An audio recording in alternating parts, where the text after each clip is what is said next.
Who has a better chance to win this year, the Phillies or the Eagles? Let me think about this for a second. It's got to be the Phillies. I mean, the Eagles just signed Namdi Asamoah, and they're looking like they're pretty good, and they got Michael Vick, but the Phillies have 5 aces, not 3, not 4, 5 aces. Vance Worley, Oswalt, and then the other 3 aces. The Phillies with Hunter Pence and a good bullpen are going to win it all this year. Well, I think the Phillies have the best chance right now. I mean, they got the best pitching staff in baseball. They just addressed a huge need in getting Hunter Pence, something that we talked about in the station since basically opening day here in Philadelphia. And I think that they've got the best chance right now. I think they're the clear-cut favorites of the National League, and then you got to go to the World Series and probably see Boston. And this team is built to beat Boston right now. So I think the Phillies have the leg up. But look, the Eagles have just upgraded their talent, but it is very hard to win a Super Bowl.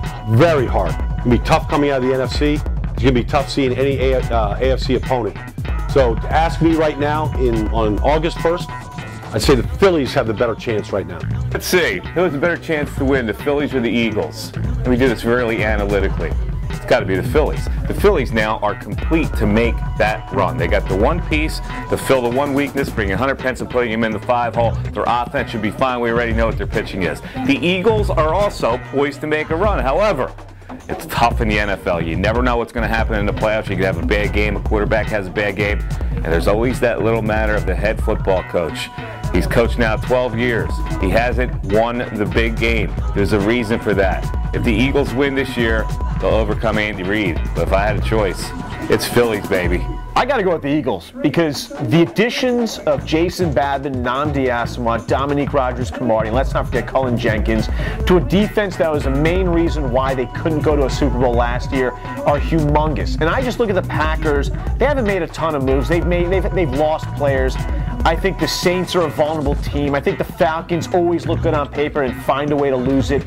And in the AFC, the Patriots and the Jets are tough teams. I think the Steelers are a tough team, but I think the Eagles have made so many big moves here, even with some weaknesses. They just, at least on paper, look like a Super Bowl winning team. Yeah, but here's the thing, Schwartz. The Eagles still need to mesh and they need to gel, and they have all the pieces together in lined up. And they're like the Redskins. They got all these great components, but now it's a matter of putting it together. Whereas I think with the Phillies, you have that rotation intact. This is a proven commodity, a proven winner. I think the Phillies will get it done this year. Although I think it's very close, I'd give the nod to the Phillies just based on the pitching. And by the way, Hunter Pence is a Philly. Listen, and I like Hunter Pence, but Hunter Pence is not a great player. He's a very good player.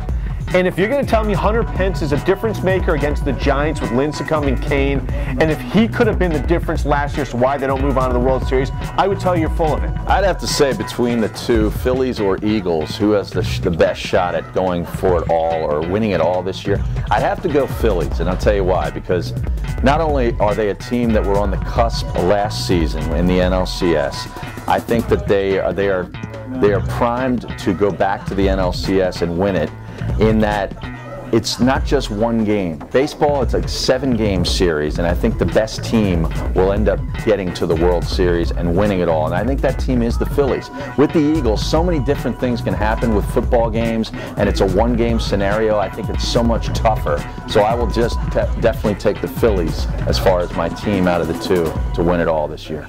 Have the Eagles ever won a Super Bowl before? I don't think so. No, they haven't. Andy Reid is still at the helm, and ultimately that's going to be the problem. This guy, time and time again, messes up down the stretches of football games. Now, Michael Vick seemed to change it up a little bit last year, but I'm sorry. Like I said, Andy Reid is the biggest factor in my mind why this Eagles team won't get it done, and I'm not gonna budge on that. I'm not. The Phillies, however, they did win the World Series in 2008. This year, just by adding Hunter Pence at the 5 spot, are you kidding me? Pick your poison is what Jimmy Rollins said over the weekend, and it doesn't get any truer than that. Because if you're not going to pitch to Ryan Howard, Hunter Pence is right there right now, okay? Raul Ibanez, we all know he's a streaky hitter. Look what he did this weekend. The month of July, I think he had 25 RBIs and 21 games. It's amazing the streak that this guy gets on. Jimmy Rollins, don't get him started. We haven't even reached the #1 point of this season, which is September. We all know what Ryan Howard brings to the plate at that point in time. Best visual experience I've ever had in this city is Citizens Bank Park when the rally tallies are in full effect. The rally towels out there with the white just going everywhere. There's nothing better than that. And that's what why I'm rolling with the Phillies this year to get it done. It's a Broad Street fiesta. Get your chairs out in front of Robinson's Luggage because it's a lock. October, here we come.